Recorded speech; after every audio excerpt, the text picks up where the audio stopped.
Hi, everybody. This is Marie Ridgeway, and I wanted to reach out to all of you at the Maple Grove Police Department, both officers and police families. And I just wanted to reach out and provide for you a video with some content that I hope is helpful.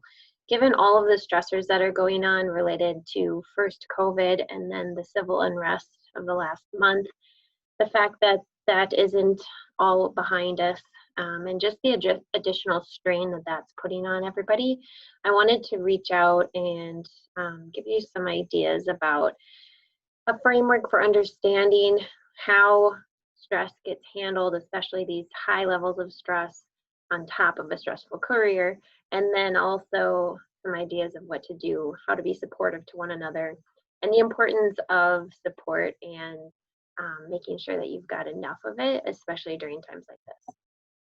So I've shared my screen here, and I have for you a visual which speaks to the idea that we can only handle so much stress. So, if you imagine our body as this container for emotion, this is kind of the metaphor that I use often. We literally hold stress in our muscles as tension. And so as stress starts to stack up, first maybe with COVID, maybe prior to that, there was an accumulation of stress just from the career, from being a police family, and then the civil unrest piece on top of that. All the adjustments that had to be made, potentially extra hours of work, overtime, not enough sleep, all of this takes a toll. And it has that stacking effect. And so what remains between where stress has accumulated to and the top of your, so-called container is your window of stress tolerance. So we only have so much capacity. And if you feel like you're edgy, irritable, you haven't slept well, and you're just about at capacity for what you can take as far as stress, that would be completely normal. I also wanted to mention too, however you're feeling about all of this is justified, whether you have mixed feelings or not, feelings of anger, of sadness, of loss, of fear, of what's ahead, completely normal reactions to what's going on. With COVID, there was a pretty distinct grief process, which still may be happening for many people, of course. There's been huge adjustments made. And the most concerning piece about COVID was the social distancing and the way that people have had less ability to access support and less access to outlets for reducing stress. So that was already going on, and then the civil unrest and the protests arrived with what happened at MPD, and then everything seems to have understandably worsened for many people. So what I want to do is just bring this back around to just how we function under stress.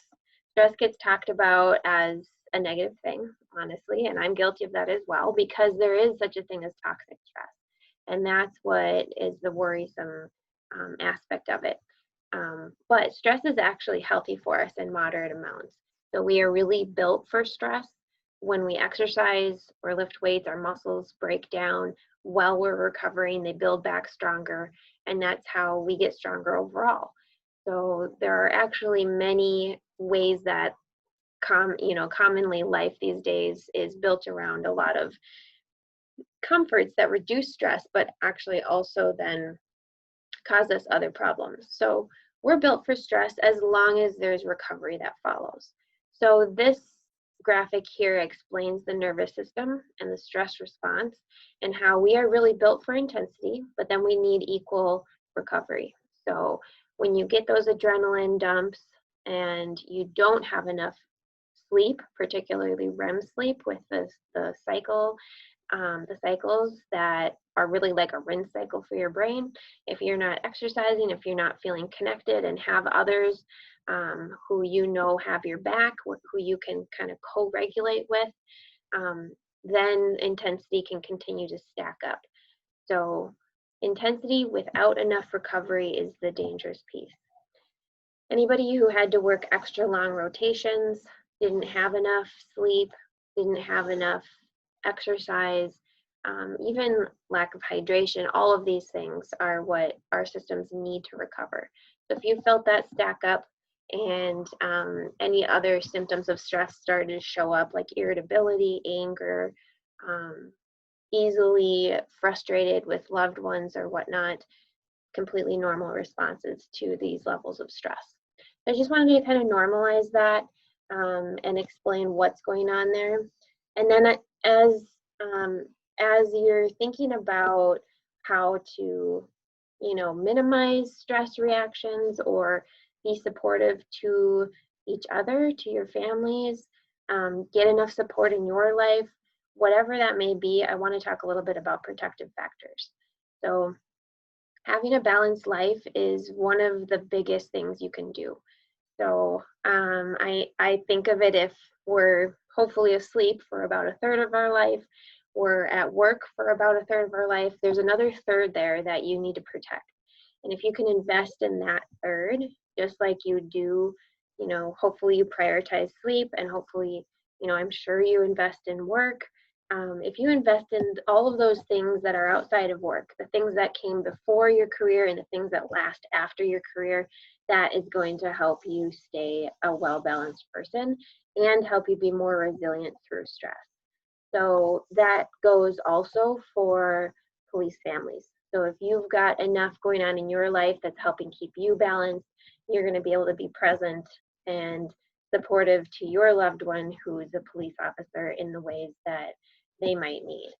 Some of us are more oriented towards refilling our cups by togetherness and connectedness, and others are more introverted and need our time to be alone, to have our own thoughts and not have anybody needing anything from us for periods of time. And both of those are healthy. Any of those can go too far, of course, but that can be a tough thing if the two people in a couple have tendencies to need opposite ways of refilling. So some of the things to think about for making sure your life is balanced is having those exercise routines. That's part of your self-care. Having hobbies, whatever activities or hobbies you enjoy where your mind is not thinking about the past or the future. There's two ways that our brain operates. One is with thinking ahead and kind of rehearsing the future, and the other is thinking back and reviewing the past. Nothing's wrong with those. That's kind of our default narrative mode of thinking.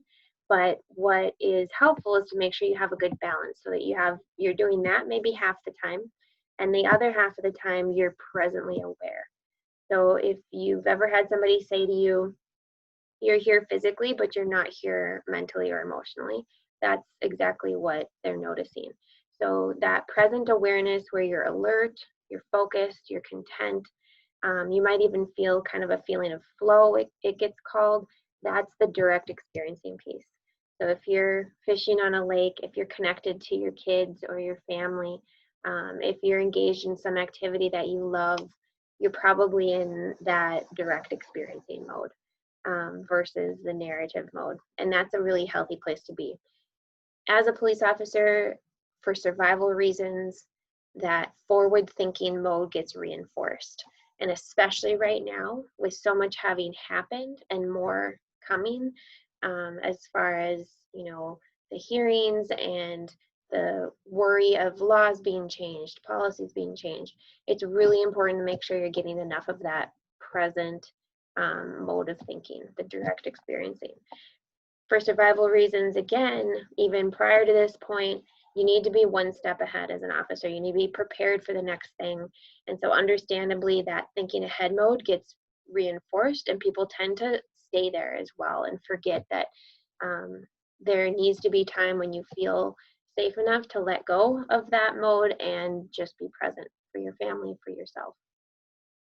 So that's the main thing that I want to say about that.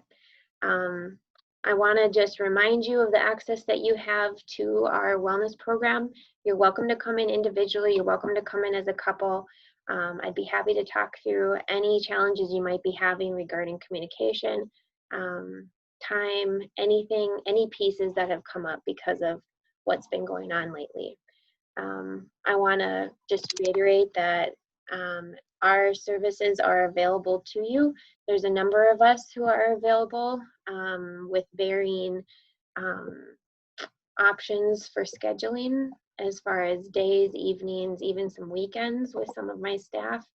And we do have offices in Shoreview and in Bloomington in case one is closer for you than the other. So I wanted to just check in today. I know it's been a rough few weeks and give you a couple of pointers. I wanted to normalize any strain you might be going through. Please focus on where you do have the support. I know people have even lost connection or paused it with family and friends, and that's such a strain on people because right now more than ever support is needed. So just a reminder that we support you. Thank you so much for your service. Please reach out, and if there's anything else that we can do, please let us know. We would be happy to help.